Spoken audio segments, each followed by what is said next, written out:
प्रिय विद्यार्थियों, आज हम सच्चिदानंद हीरानंद वात्स्यायन अज्ञेय की कविता ये दीप अकेला की व्याख्या करेंगे। यह दीप अकेला स्नेह भरा है, गर्व भरा मद माता, पर इसको भी पंक्ति तो दे दो, इसे भी पंक्ति को दे दो। यह दीप अकेला कविता में सामूहिक चेतना से टकराने वाले, पृथक सत्ता का दावा करने वाले अहमवाद की प्रतिष्ठा हुई है। पंक्ति को दे दो मतलब दीपमाला की एक पंक्ति में इसे भी रख दो, यानी जो कतार है, जो सामूहिक है, जो सामाजिकता है, पंक्ति में मिलने से पूर्व जब वह अकेला था तब एकाकीपन में भी वह गर्व भरा था, मदमाता था, अपने आप पर उसको अहम था, गर्व था। पंक्तिबद्ध हो जाने के बाद उसका अलग व्यक्तित्व समाप्त हो जाएगा। इस प्रकार कोई व्यक्ति विशेष है, जो विचारक है, चिंतक है, लेखक है, विशेष है, अपनी विशिष्ट प्रतिभा के आधार पे कोई विशेष कार्य कर रहा है, उसका व्यक्तित्व विकसित और दीप्त है, उसे किसी सर्वग्राही सामाजिक व्यवस्था के यंत्र में पिसने दिया जाए तो उसकी गरिमा तो नष्ट हो ही जाएगी। कहा नहीं जा सकता कि उसकी सामाजिक उपयोगिता कितनी होगी। यानी इस कविता में सामाजिकता के स्थान पर व्यक्तिवाद की प्रतिष्ठा है। वही व्यक्तिवाद है वो सामाजिक हित में है, वो कतार में, पंक्ति में, समाज में शामिल होना भी चाहता है। ये दीप अकेला स्नेह भरा, ये दीप जब अकेला था तब भी स्नेह भरा, गर्व भरा मदमाता था, अपने गर्व के साथ मदमस्त रहा, पर इसको भी पंक्ति दे दो, इसको भी है वो इस सामाजिक कतार में, दीप मालिका में एक पंक्ति, एक स्थान दे दो, इसका एकांकीपन है वो समाप्त कर दो, सामाजिकता में शामिल कर दो। यह जन है गाता गीत जिन्हें फिर और कौन गाएगा, यानी यह जो जन, कवि, व्यक्ति गीत गा रहा है, इसे कौन गाएगा। यानी जो ये दीपक है वो किसी भी रूप में हो सकता है। ये जो गीत गा रहा है इसे और कौन गाएगा। पन डुब्बा ये मोती सच्चे फिर कौन कृति लाएगा। पन डुब्बा यानी पानी में डुबकी लगा करके जल के तले से, जल के गर्भ से मोती आदि मूल्यवान वस्तु लाएगा। ये दीपक है, ये मामूली नहीं है। यानी इस समाज में एक व्यक्ति है वो भी मूल्यहीन नहीं है, उसका भी अपना महत्व है। हर व्यक्ति में एक विशिष्टता है, यानी ये भी जन का हिस्सा है। गीत गाएगा यानी क्रांति के स्वर लाएगा। ये पन डुब्बा है, ये पानी में डूब करके सच्चे मोती लाएगा, यानी ये समाज में विशेष कार्य करेगा। ये समिता कहते हैं यज्ञ की, हवन की लकड़ी को। ऐसी आग हटीला बिरला सुलगाएगा, यानी समिधा की लकड़ियां होती है वो विशेष होती है, यज्ञ हवन वाली। यानी इस सामाजिक क्रांति के स्वर में, सामाजिक क्रांति की यज्ञ समिधा में एक जो ये दीपक है, यानी एक व्यक्ति भी बहुत महत्वपूर्ण है। ऐसी आग हटीला बिरला सुलगाएगा, कोई अपने निश्चय पर दृढ़ रहने वाला और विरला व्यक्ति, विशेष व्यक्ति ही ला पाएगा।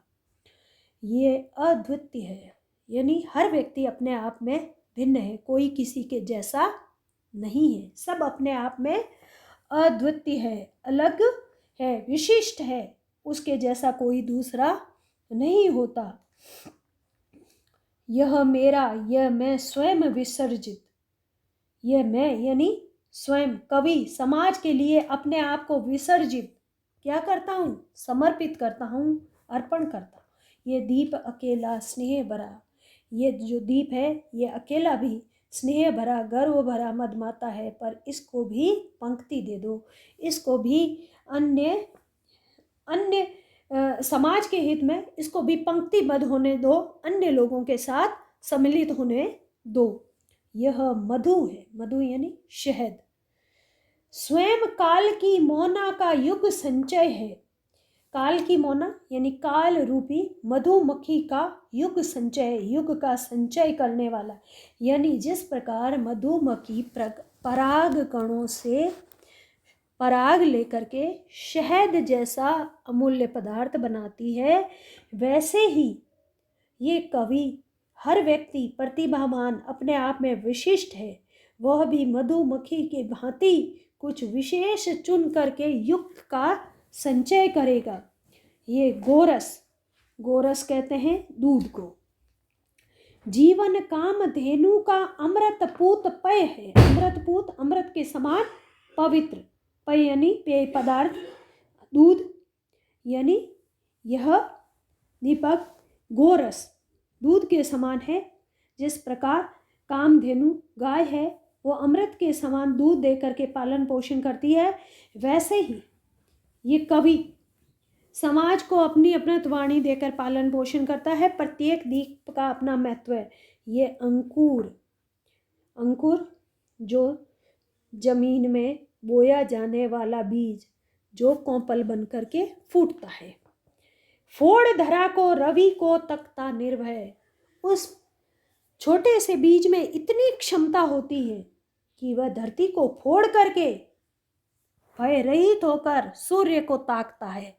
वैसे ही ये दीपक भी अपने आप में अंकुर की भांति बलवान है, निर्भय है। यह प्रकृत, यह अपने आप है, स्वयं भू, यह स्वयं के प्रयत्न से सिद्ध है। इसका स्वामी कोई और नहीं है। ये परापेक्षा है, अधीनता से रक्षित रहित है, ये किसी के अधीन नहीं है, स्वयं उत्पन्न है। ब्रह्म महान शक्ति से युक्त है, वहर्द आकार है, अयुत, ये किसी पर निर्भर नहीं है। इसको भी शक्ति दे दो, इसको भी शक्ति दे दो। ये दीप अकेला स्नेह भरा, ये दीपक अकेला सी स्नेह भरा, गर्व भरा मदमाता है, गर्व से युक्त होकर के मदमस्त रहता है। इसको भी समाज की श्रेणी दे दो, पंक्ति दे दो।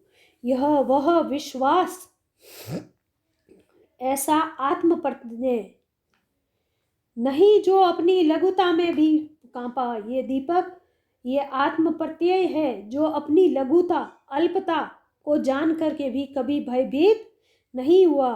वह पीड़ा जिसकी गहराई को स्वयं उसी ने नापा और अपनी प्रत्येक पीड़ा, दुख, दर्द में अपनी गहराई को अपने स्वयं नापा, स्वयं अपनी गहराई को निर्धारित किया कि उसको सहन करने की, पीड़ा को झेलने की कितनी क्षमता है। कुत्सा का मतलब होता है निंदा, अवज्ञा मतलब होता है तिरस्कार,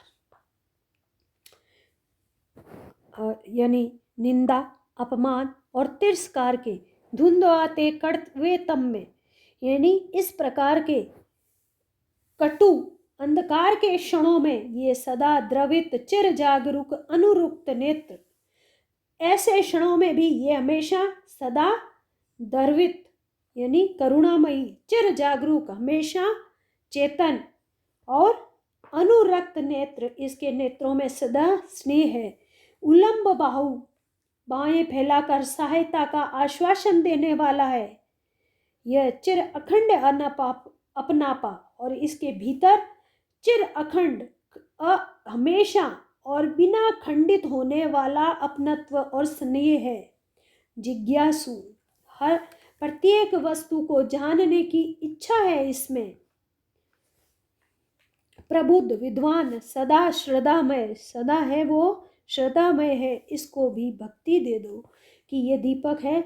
इसकी इन पंक्तियों में कवि ने विशिष्ट व्यक्तित्व का गुणगान किया है कि ये मात्र एक दीपक, यानी ये व्यक्ति, ये कवि अकेला नहीं है, इसमें बहुत सारी विशेषताएं हैं। ये दीप अकेला स्नेह भरा है, गर्व भरा मदमाता। ये दीपक अकेला स्नेह से युक्त, गर्व से मदमस्त है, पर इसको भी पंक्ति दे दो, लेकिन इसको भी समाज के हित के लिए पंक्तिबद्ध होने जाने की स्वीकृति दे दो। इन पंक्तियों में कवि ने है वो व्यक्तिवाद की स्थापना की है, लेकिन साथ ही साथ समाज के हित में व्यक्ति को समाज के प्रति समर्पित होने में और समाज के प्रति शामिल होने में, साथ मिलजुल करके कार्य करने की चेतना और प्रेरणा दी है। धन्यवाद।